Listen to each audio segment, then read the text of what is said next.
This annual Holocaust Memorial Day is particularly poignant in the light of the final burial of the 6 victims of Auschwitz yesterday.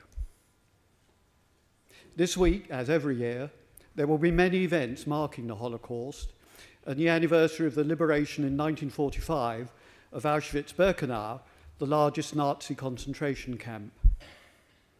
Holocaust Memorial Day is supported by the Holocaust Memorial Day Trust with more than 11,000 activities across the country, and over 1,000 of them will be in London. While 74 years may have passed, the atrocities committed then remain etched on the hearts, minds, bodies and souls of those who lived through them and in the consciousness of humanity itself. And that is as it should be. We must never forget. We must live those learnings in our daily lives, and we must be mindful of the responsibility each and every one of us has to prevent their reoccurrence.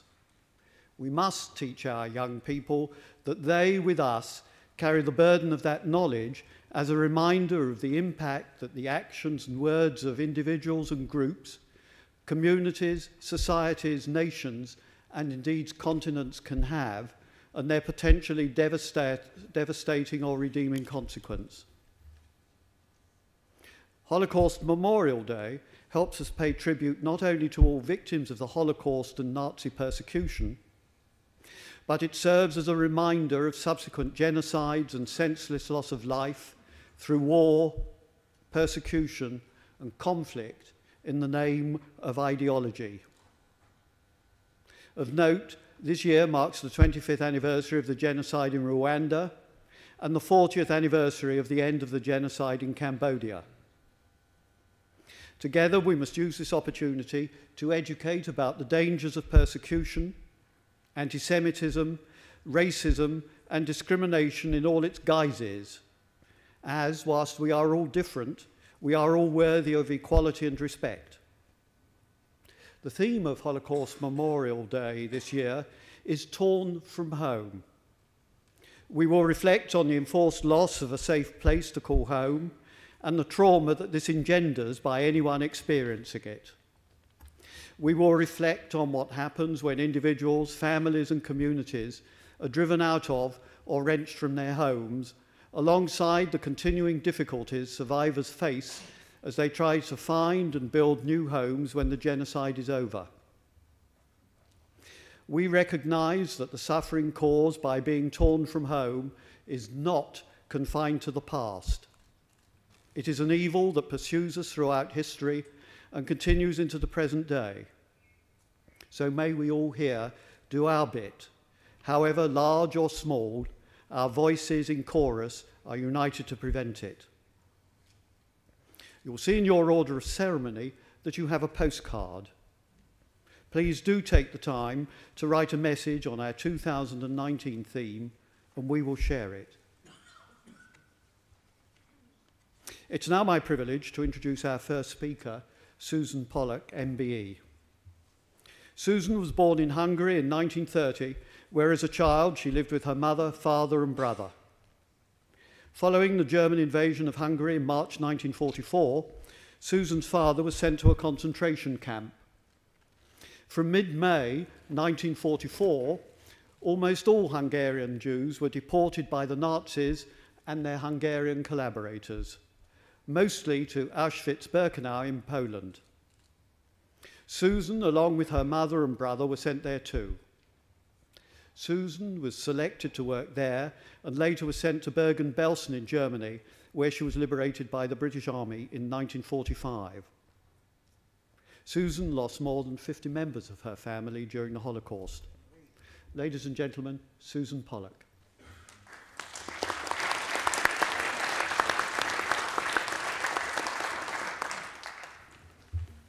Thank you very much for being here. Thank you very much for your enthusiasm to know and to share and to make a difference. That is the reason I had been speaking for over 30 years now and continue to do so until I can. to try to eliminate anti-Semitism in its various forms, in its various intention, and realizing it will take a long time to eliminate, because it has been going on for centuries. And it's not easy to change attitudes. But we had become cautious, vigilant, and upspeaking, upstanding. And that is my message to the students I speak to. Be upstanding. Use your voice. And do not allow any form of racism to go unheeded. So, much of it, thank you very much for covering who I am. Yes, I was in Hungary. I was born in Hungary. And I had a relatively good life at the beginning. Though there was always anti-Semitism in the background. We had a blood libel, but we could live with it. I had a good family, a family torn from home, a family that offered me security, love, and togetherness, protection, which was deprived later on. How were we to know what was coming? I often ask myself. Had no idea, we could not imagine. I'm a village person. Outside Budapest, we had a very simple life. I was looking after ducks and geese, and I was well integrated in the community life in that village. We were dancing the Chardash. It was very lively and a happy home life for a short while. We were patriotic. My father was patriotism and the final solution that affected myself, my family, my community. We had a little business in this little village, Felsjögud. And when the Germans actually occupied, I hadn't seen any German occupation, incidentally, but when they occupied, we were the very last ones, actually, very last ones in Europe to be sent away. And in our case, it was to Auschwitz. We had no idea because the news was managed. And of course, Hungary joined the Axis Alliance, and we were doomed. We had nowhere to go. No place of rescue in 1938. At the conference called by Roosevelt, who is going to offer a place of rescue for the Jews? Not many. We never possessed a passport. But before that, actually, before that took place, we had been persecuted in Hungary in the way such as being excluded from the mainstream of society. Politically, socially, my own school, for instance, in my own my primary school in Felsjögud came to an end. No school would accept Jews. My father had somehow managed to find a place for me in Budapest, where I was segregated from the rest of the students. 2 empty rows between us and the rest of the students. Outside, we couldn't play with the students. So the mindset was there early. But we had hoped, especially after the outbreak of the war, that the Allied forces will be quick and rescue us. The knowledge was there, what was going on elsewhere, but we did not know. We had been misled, we had been lied to, we had been totally confused.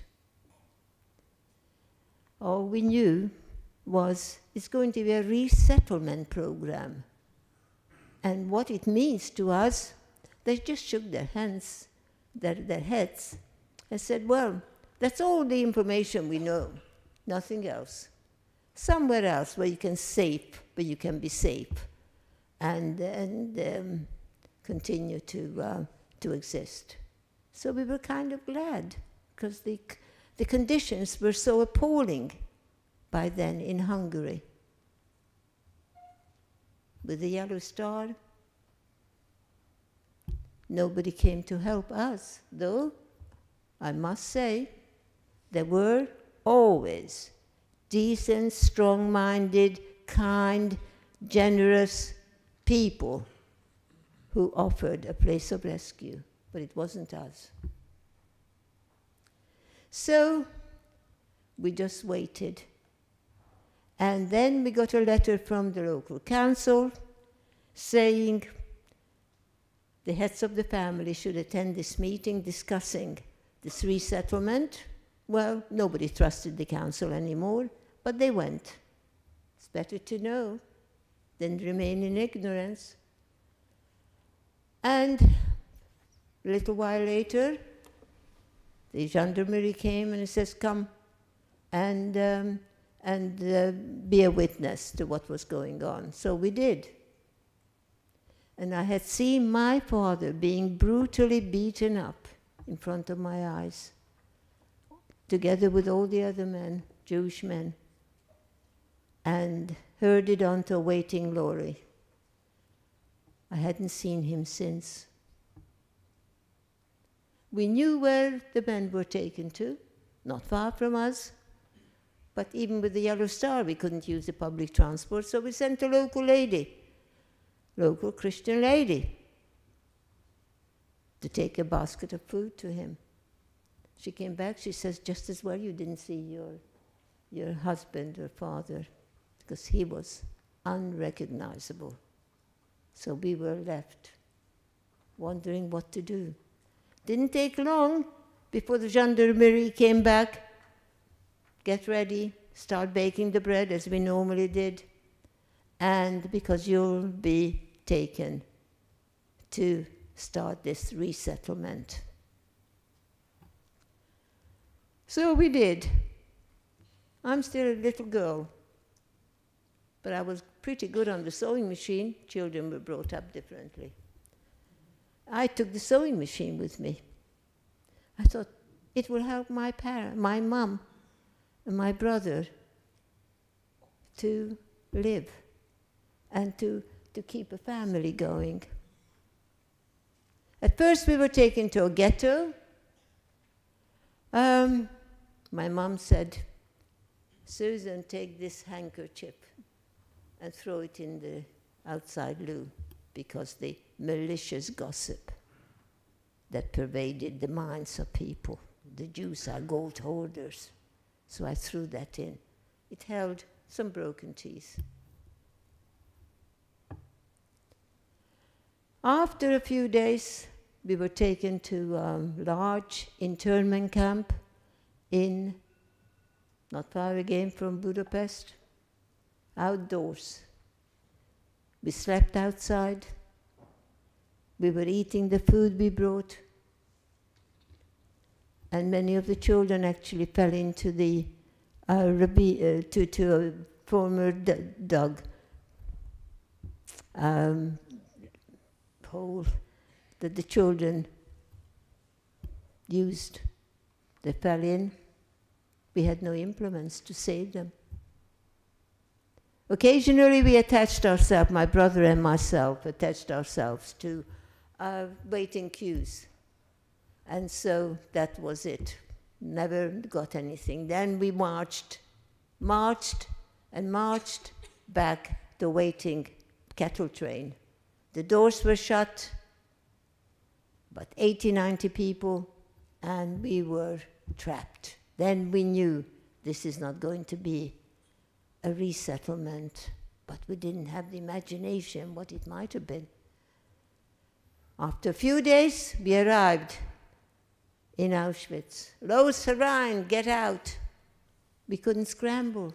Few of us could manage to get out. The Germans were waiting, the Nazis were waiting.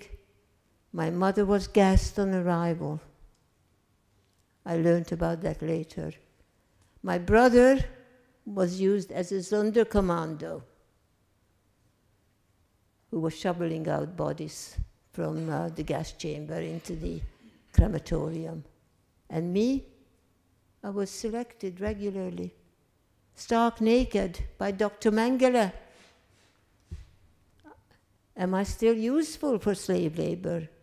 And so I was chosen to do that for a short time. And then in the winter 1944-45, we marched in the bitterest cold winter, no adequate clothes or shoes, a long march to Belsen, Bergen-Belsen, a place of death, where we knew that this place will be where we're going to be rested forever. So when liberation came, didn't mean anything. We were totally dehumanized. I didn't understand what it means. Freedom, decency, what does it mean? I couldn't walk, but the British soldier, the British liberated, picked my body up outside, seeing a twitch of life within me. And with such gentleness, he picked me up and placed me in an ambulance. And later on, I was taken to Sweden to recover. Physical recovery, for me, wasn't all that difficult. Many of us still continue to die. But what do you do after? What do you do? Where can you go? I wanted to go to Israel. I wasn't strong enough. I did not want to go back to Hungary. That persecuted me. I've got no skills, I've got no education, I've got no money, no support system. What do I do? Well, in my case, I was taken to Canada, where I met my husband-to-be. I got married at the age of 18, and we were fortunate. We had our children. We came here to 1962. I was committed to talk, to teach, to alert people, to speak about anti-Semitism and racism, and to say it's unacceptable behavior towards the Jews and other people. In our case, that went on for so many centuries before. I've been doing it for 30 years. And I'm hoping that we will all be upstanding and speak about it and try to destroy that hate propaganda that poisoned the minds of so many people in Europe. In my mind, only it was yesterday. I live with it. But I am joyful that I had been granted a life, and I had been able to do quite a few things. So with that, maybe my 10 minutes is up. I thank you very much for listening.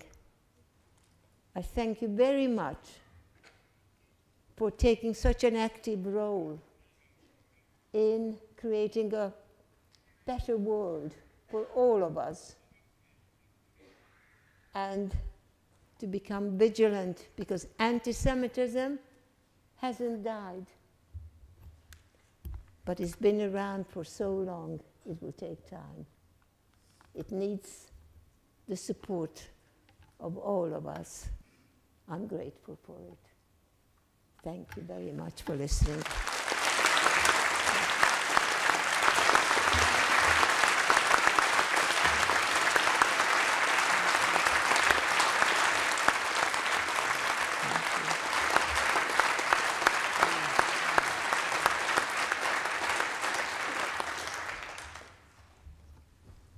Thank you, Susan.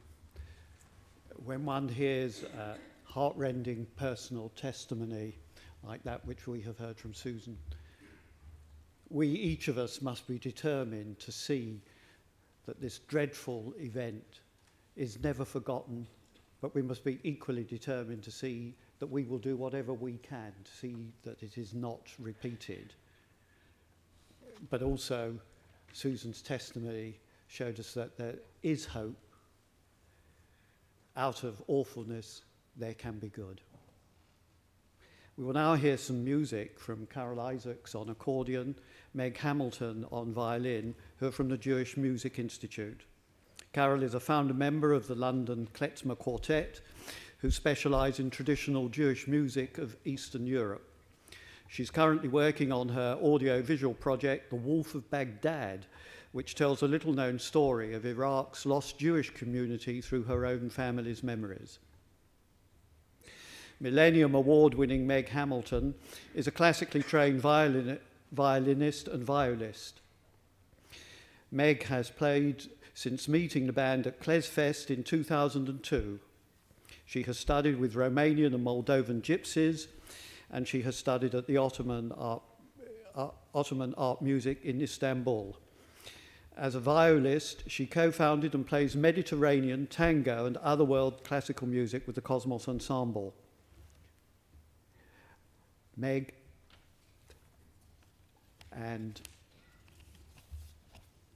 Carol, please go ahead. Thank you. We'd like to perform instrumental version of an old Yiddish song called Die Saposkala, which means little boots. Yiddish is the language of the Jews of Eastern Europe. It's a mixture of Hebrew and German and a bit of Slavic influences. And these words of the song speak of love, of loss, and of journeys.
Thank you so much.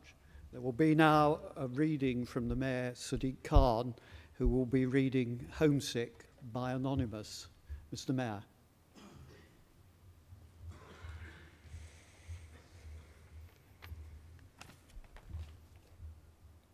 Homesick, written on the 9th of March 1943. I've lived in the ghetto here more than a year, in Terezin, in the Black Town now. And when I remember my old home so dear, I can love it more than I did somehow. A home, home, why do they tear me away? Here the weak die easy as a feather, and when they die forever. I'd like to go home again. It makes me think of the sweet spring flowers. Before, when I used to live at home, it never seemed so dear and fair. I remember now those golden days, but maybe I'll be going there again soon. People walk along the street, you see it once on each you meet, that there's a ghetto here, a place of evil and fear. There's little to eat and much to want, where bit by bit it's horror to live. But no one must give up. The world turns and times change. Yes, we all hope the time will come when we'll go home again. Now I know how dear it is, and often I remember it.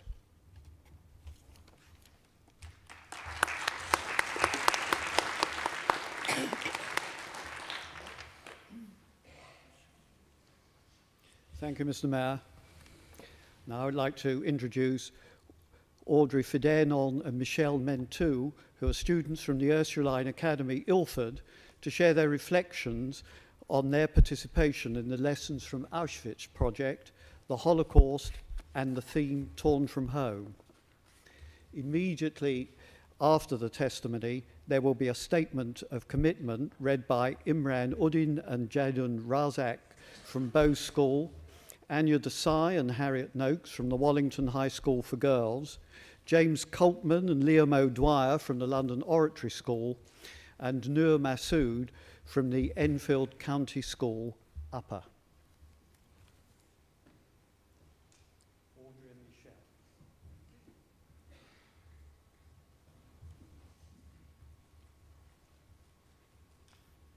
Hello. As we were introduced earlier, I'm Michelle Mentou and this is Audrey Fidignon. We are students at the Ursuline Academy Ilford, which is an all-girls Catholic school based in East London. Last October, we took part in the Lessons from Auschwitz project, along with 200 other students from London. It was an opportunity for us to unravel the complexities of the Holocaust and gain a deeper insight into a topic commonly discussed in schools, but rarely comprehended by students. Our journey started when we met Susan, who you all heard from earlier. Hearing Susan, as I'm sure you'll agree, is unforgettable. Her effort to share her story across the country is not only brave, but it gives every person she speaks to an opportunity to understand the tiny fraction of the pain that she suffered. Susan is a sister, a wife, a daughter, and a mother. She experienced the hell of Auschwitz-Birkenau, and I was humbled to hear her talk and to consider how much she's achieved. The things that struck me about her were her willingness to speak to us, her ability to continue her life, and her kindness despite her past. To know that the Holocaust did not define her, and that she's here to tell the world that the Nazis did not win. Our visit to Auschwitz put Susan's testimony into perspective. We saw the places that she had spoken about, where she had been in prison, and where she'd witnessed the murder of so many innocent people. Seeing pictures online or reading books can never prepare me for what we saw. The scale of the killing site was a real shock. A site of mass murder where millions had perished. Within Auschwitz, we were shown rooms with the personal belongings of victims, like you would see in a museum.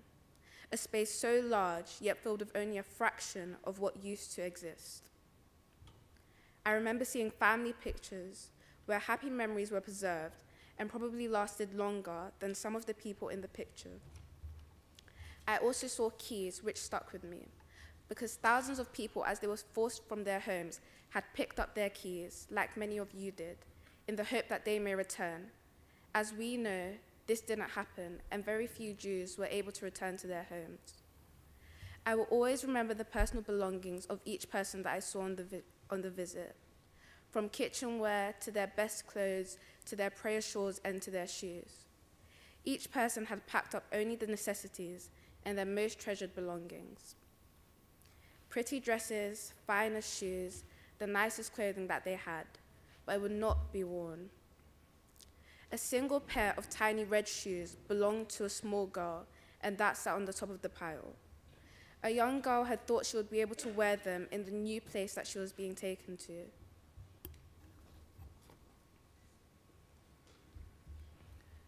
Looking around Birkenau, I thought about the fact that 1.1 million Jewish men, women, and children were murdered and had been killed simply for existing. They hadn't committed a crime. Each had been robbed of their identity, which was replaced firstly with a yellow star and then a number tattooed into their skin. It's difficult to fathom how that happened. As we walked out of Auschwitz-Birkenau later that day, just before our departure, the sun was setting. The contrast between such a beautiful view, which set over such a bleak site where once were murdered, is something that will never leave me. The theme for Holocaust Memorial Day this year is Torn from Home. It is a theme that we should always bear in mind when discussing the Holocaust. Over 6 million people were killed during the Holocaust. Each of those lives should be remembered. Each of those individuals had a past. They held a position in society, a job. Every person would have had a family, an everyday routine like every member of this audience, and they had hopes and dreams for themselves and their families' futures. Each of those people were torn from home, robbed of their being and stripped of their identity before having their life torn apart. Torn from home, but hoping that they may find another home wherever they might end up. Torn from home in the hope that perhaps they may one day return. Torn from home simply because they were Jewish. It is so important that young people around London continue to learn about the Holocaust. Those who were murdered deserve to be remembered. We must continue to share the accounts of those who witnessed what happened. But I also hope that through learning about the past, we can build a better future. We say never again, and yet there are so many examples of mass murder and hatred that have happened since the Holocaust. We saw the Rohingya genocide in Myanmar in 2017, and we've been shocked by a rise in divisive and often hateful rhetoric across the world politics in the last few years, and even more recently, the Pittsburgh shooting at the Tree of Life Synagogue. These are just a few examples but they show that there's so much more that we need to do. Hatred, anti-Semitism, racism, and intolerance still exists. Intolerance of those who believe they are superior is a poison which spreads through society. It is accelerated by the refusal to speak out against what is wrong. The only antidote is love, acceptance, and equity. As ambassadors for the Holocaust Educational Trust and members of a future generation, we are responsible for ensuring we remember history, understand it, and acknowledge past mistakes to prevent them from reoccurring. Through sharing what we've learned, Michelle and I hope to help others understand where hatred can lead and encourage others to join us in addressing discrimination of all types. Thank you for being here and inviting us to speak. I hope you will share what you have heard today. Together, we can ensure the legacy of the Holocaust lives on and that we learn from the past.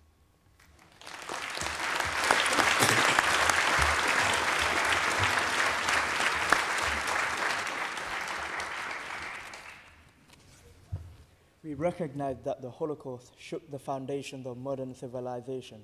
Its unprecedented character and horror will always hold universal meaning. We believe the Holocaust must have a permanent place in our nation's collective memory. We honor the survivors still with us and reaffirm our shared goals of mutual understanding and justice. We must make sure that the future generations understand the causes of the Holocaust and reflect upon its consequences. We vow to remember the victims of Nazi persecution and of all genocides. We value the sacrifices of those who have risked their lives to protect or rescue victims as a touchstone of the human capacity for good in the face of evil.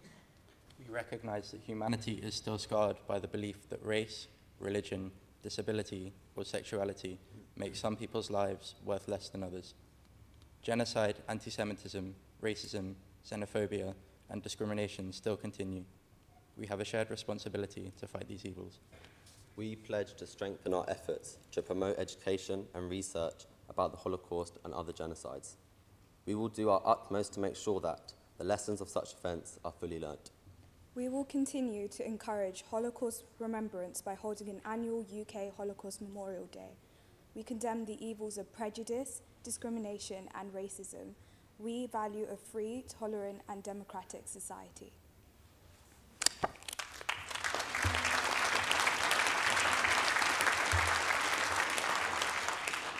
Thank you, Audrey and Michelle. Thank you, young ambassadors. I would now like to introduce Rabbi Jonathan Wittenberg, who is Senior Rabbi of Masorti Judaism and Rabbi of New North London Synagogue, to address us on Torn from Home. Rabbi.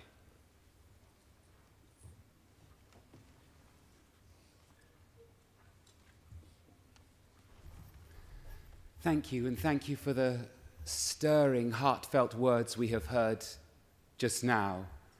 As a child of refugees, among the hundreds of books about the Holocaust and other genocides, I found myself haplessly reading these words from Gerda Weissmann-Klein have made a place in my heart, as have yours, Susan Pollak. She describes her father being taken away. My child, he managed. Yes, Papa, we had always understood one another. The train began to creep away. Papa's eyes were fixed on us. He did not move. He did not wave. He did not call farewell. We watched until the train was out of sight. I never saw my father again. Some people were torn from their homes. Others had their homes torn from them. As a parent, I find it unbearable to think about how people had the courage to send their children away to safety and then returned to their empty homes, home that isn't home anymore because those you love aren't there. And some people were torn from their homes in a moment, at gunpoint, at knife point, and others suffered the slow strangulation of everything they had loved and trusted. And afterwards, the gaps. I drove through Auschwitz in eastern Poland with a group from my community, what had been a thriving community of Jewish mystics. And to this day, desolation. And the gaps in society. Where are the Sinti gone? Where are my neighbors gone? Where are the Jews gone? And the gaps in families. I used to hear from my parents how 20, 30, 40 relatives would gather on the festivals. When we were all together, we managed 7. And that's more than many people were privileged to have. And the gaps in the heart. Primo Levi, writing after the liberation, said, "Then came flooding into him the pain of exile, my distant home, loneliness, friends lost, youth lost, and the host of corpses all around." Through refugees at home, we hosted in our home, our family, a lady from Eritrea, not perhaps a genocide, but a horrifying murders. She said, I asked her, "Do you have family? My brother, my mother were killed before my eyes. Do you have a father? 12 years, haven't heard. He may be dead, maybe in prison." The gaps. Every Holocaust is different, and yet each has something in common. The Shoah, the Nazi Holocaust, is unique in its scale, in its industrial, genocidal murder, coming after, as you said, hundreds and thousands of years of anti-Semitism. But every genocide, every sweep of violence is its own betrayal. And yet they all have in common this: the destruction of the most precious, invisible quality indispensable to every society and every life: trust.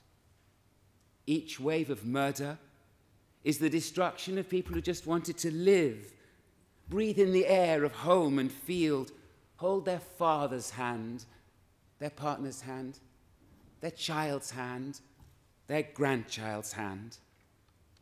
An ancient Jewish teaching says that every human being is entitled to say, "For me, the world was created," to savor it in her or his unique manner.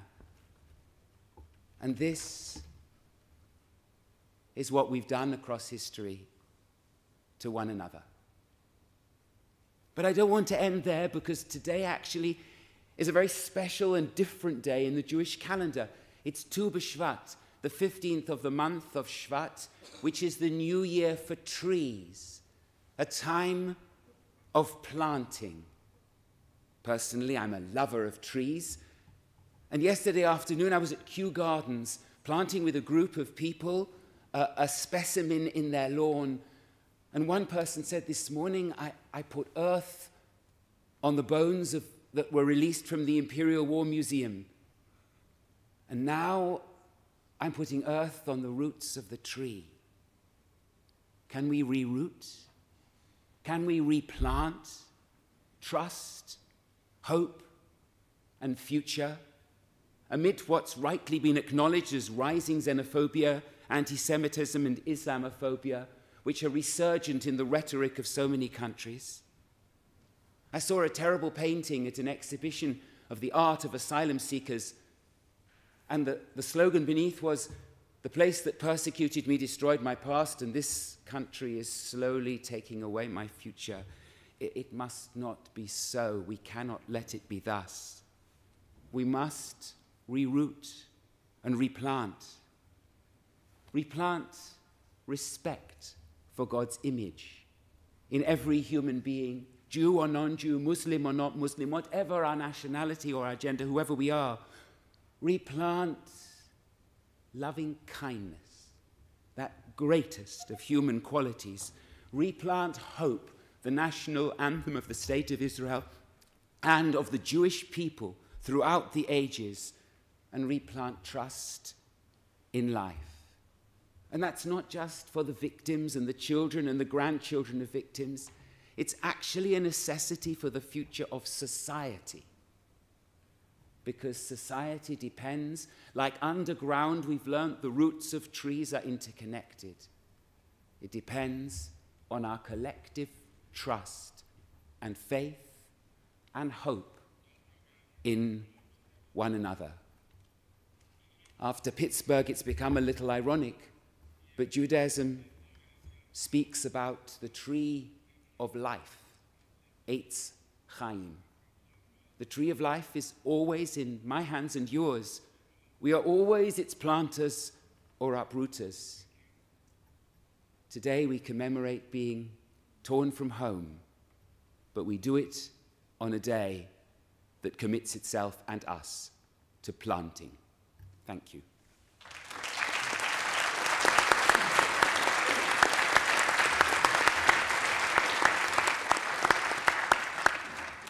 Thank you, Rabbi Jonathan. We can replant trust and hope. It's now my privilege to invite our second speaker, Sokpal Din, a survivor of the genocide in Cambodia, to speak to us today. Sokpal was born in Cambodia and was 17 years old when, in April 1975, soldiers from the Khmer Rouge forced him and his family out of their home and into the countryside. Sokpal and his family were taken to a labour camp where they were forced to work and given very little food. Sokpal lost his father, grandmother, and little brother to the genocide. The rest of the family eventually escaped to Thailand to a refugee camp before they were allowed to come to England in 1987, sponsored through a cousin and the Red Cross.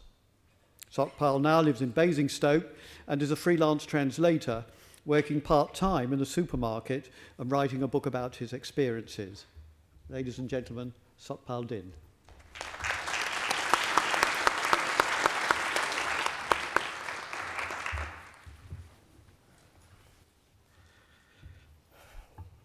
Ladies and gentlemen, my name is Sokpal Din, as you heard.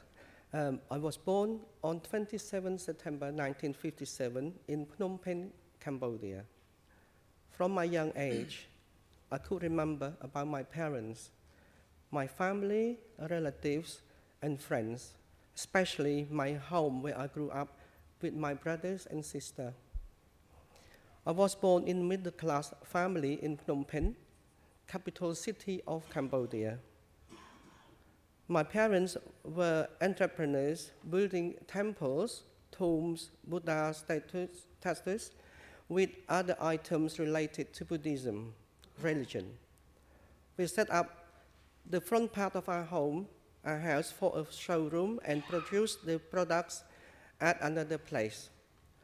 My parents owned a few places in Phnom Penh also. We chose to live there purely for business purpose.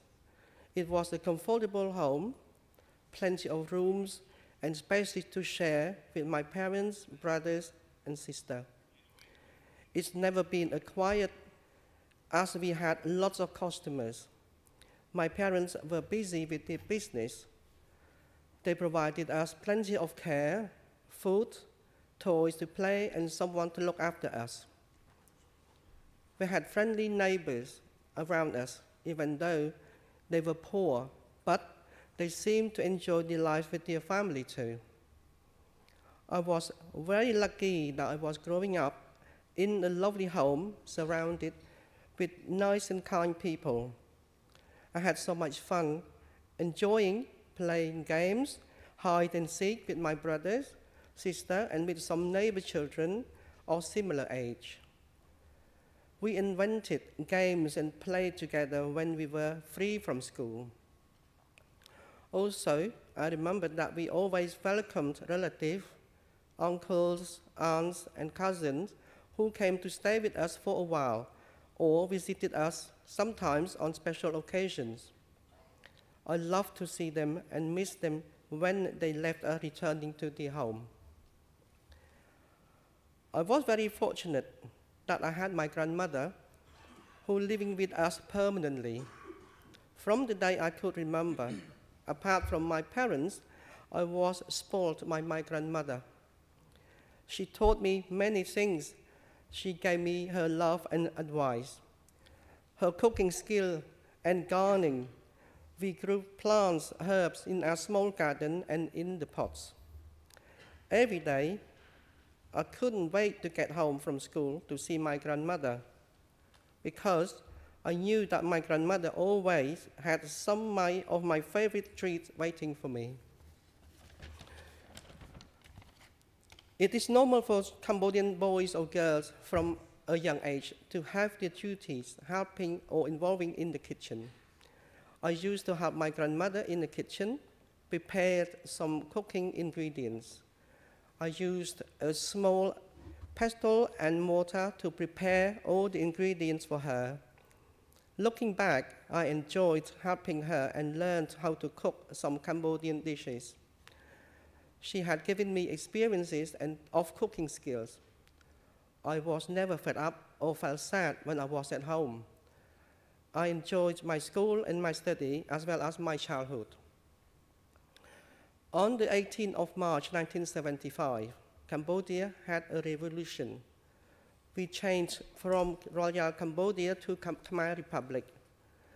Khmer Republic was supported by Americans. The Cambodian army went into the war with Viet Cong, North Vietnamese. Later on, it turned out they were fighting against Khmer Rouge, the communist guerrillas supported by Chinese. The situation in Cambodia was getting from bad to worse.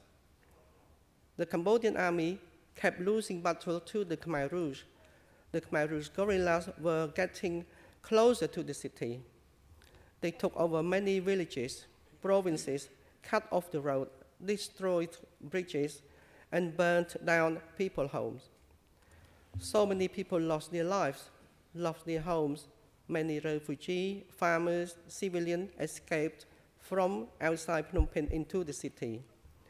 It was frightening when we had rockets kept landing close to Phnom Penh city. At one time, we had rockets that landed at the corner of our house. Fortunately, no casualties, but some part of our house was damaged. All our family would have been killed if it hit our home. We lived in fear of the war, frightened, unsafe, with the sound of rockets and guns. We kept hearing all the bad news that the Khmer Rouge might win the war. Also, after many years of fighting, people were getting tired and wished the war to end. Unfortunately, it was not to be end the way we wished for. Peace for all. On the 17th of April 1975, that time I was 17 and at the college. I still had 1 more year or so to go to university. I planned to go to medical school as I wanted to be a doctor. The college that I went to also had changed their name from Yukanto Village to 18th of March, the date of the Revolution Day. The city was overcrowded with refugees from other provinces. The college had to reschedule the courses and the teaching timetable to fit with many other students. Just a day after our traditional Khmer New Year finished, on 17th of April 1975, that morning around 6 a.m., we were sitting around the table in the dining room, waiting to have our breakfast. Suddenly, I heard some loud bang at the front door. The person kept on knocking continuously, aggressively. I went to have a look to see who was so rude to bang the door so loud. I didn't open the door, but I could see who were in front through the metal frames door. There were 2 Khmer Rouge soldiers with their black uniform, pointing their guns at me, with the anger, hatred, and aggressive faces. With their angry voice, they shouted at me and ordered me to leave the home immediately, or I would be shot dead at the spot if I refused. They told me to leave all the doors unlocked and left all the windows opened. It was horrified, but calmly replied to them in trembling voice that I will do as they said. Then they moved on to another house. I was shaken, frightened, and went back to my mother in the kitchen and told her what happened at the front door. We were all in shock, panic, worried, and didn't know what to do. We lost all our appetite. We heard people had lost their home, but still couldn't imagine that this could happen to us. We felt so sad, worried deep down in our mind. We had to obey the orders like everyone else. The Phnom Penh residents had to leave their home in 1 day to the countryside. From that day, I never saw my home again. I was forced out of my home at the gunpoint, even though I thought maybe just a day or so. We hoped that we will be back. We left home in tears, abandoned all our precious belongings, photograph, identity, our happiest memory, and it tore us apart. Sadly, from that day, we weren't allowed to go back to our home. We were forced to keep moving further and further away from our home. We were forced to live and work hard labor in the farm, rice fields, without any food. We were forced to move from village, places to places. At the end, we were forced to live in the jungle. We were treated like animals, inhuman, involved in slave labor. That was a living hell. We were constantly forced to move without any consent of our consent from our lovely home to sleep on the ground, from ground to the shelter, from shelter to the bamboo hut in the jungle. From 1975 to 1979, we lost many lives to disease, starvations, and executions, including my father, my grandmother, brother, and many relatives and friends. My precious item that I had at that time was a spoon. I kept in my pocket at all times, plus a metal bowl. Clothes and shoes were important too, but without a spoon, I had to eat food with my fingers. We lived under communist rules. We were given food allowance and had to eat at the community canteen provided by them. Food allowance was a small bowl of watery rice with a pinch of salt. Also, I was given nothing apart from a hoe, a pair of bamboo baskets, and a pole to work in the hard labor camp. I saw all the people wishing they were dead, including myself, and some committed suicide. Those evil people tore me away from my happy childhood home, forced me out at gunpoint. I still have nightmares most nights due to the horrible life experience I had. Occasionally, I dreamt about my childhood home and the terrible time afterwards in living hell. I wish that I could rewind back time, and this had never happened. This atrocity had destroyed my life and future. I lost everything, but I never lost my hope and my faith. I am very fortunate to be alive to tell the world about my life experience in the genocide. I am happy with my life now in England, which I am proud to call my home. Thank you for listening and taking your time to be here today.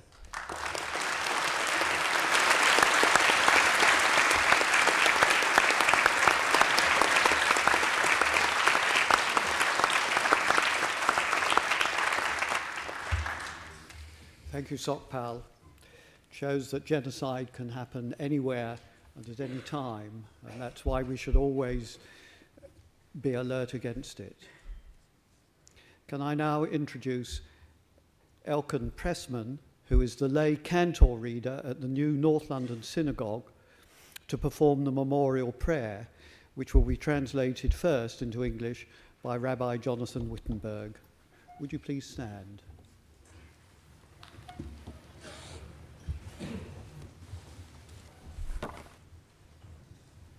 This is the traditional Jewish memorial prayer that Elkan will chant, but in respect of every people and everybody, as well as the Jewish people who have suffered a genocide, the words we have chosen are universal.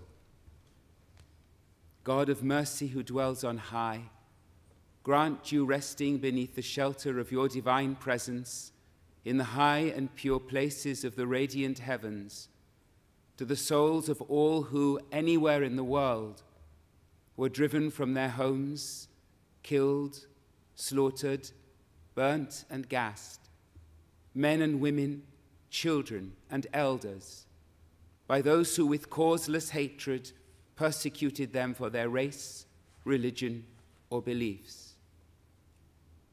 They have gone to their eternal rest.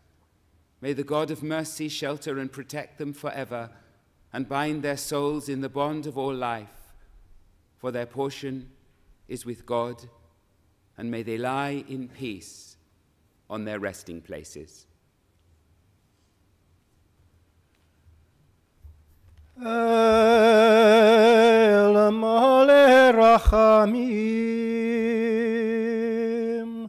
shochen b'meromim hametzeh menucha nechona tachat kanefei hashechina במעלות קדושים וטהורים כזוהר הרקיע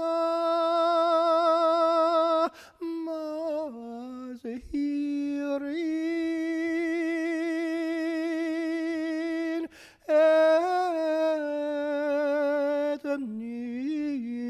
הנשמות כל בני אדם בכל רחבי העולם שנרדפו ממקומם ושהן נהרגו ונשחטו ונשרפו ונחנקו. איש ואישה, טף וזקן, על ידי רודפי עמם, דתם או השקפתם, ושנאת חינם. ושהלכו לעולם עמם בעל הרחמים, יסתירם בסתר כנפיו לעולמים, ויצרור בצרור חיים את נשמתם. אדוני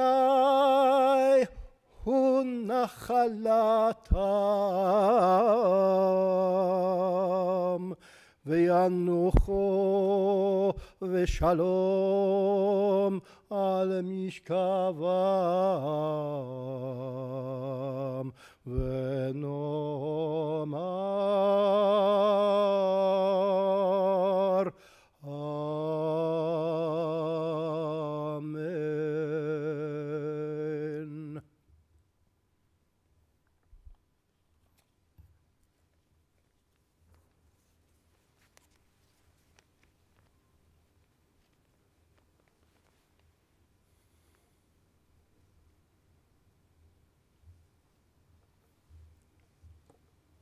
Remain standing, please, while Susan and Sokpal light the memorial candle.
Would you sit down, please? Carol and Meg play more music for us.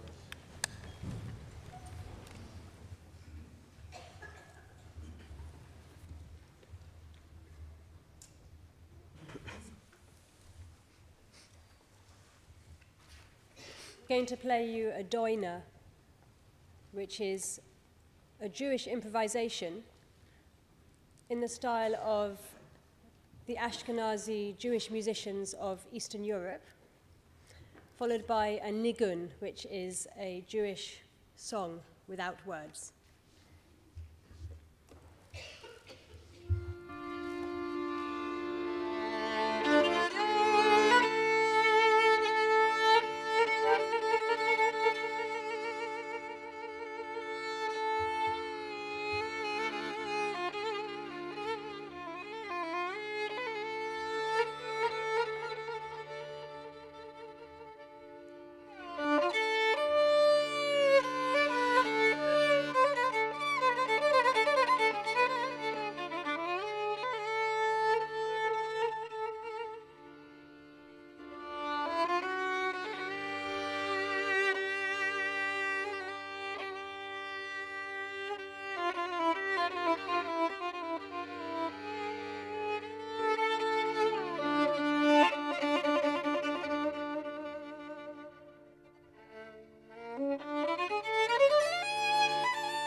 Thank you so much.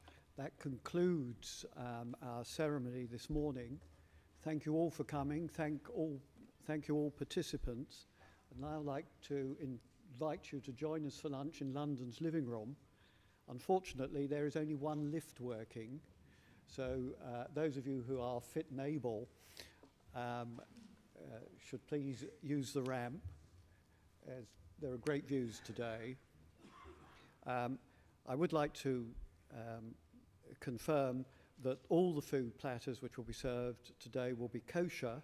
If you prefer sealed sandwiches, please make this known to a member of staff upstairs. I'd also like to draw your attention to the fact that we have an exhibition on the lower ground floor here reflecting on the 80th anniversary of Kindertransport. That is something that I hope you take the opportunity to visit. Thank you so much. Do follow us up to the living room.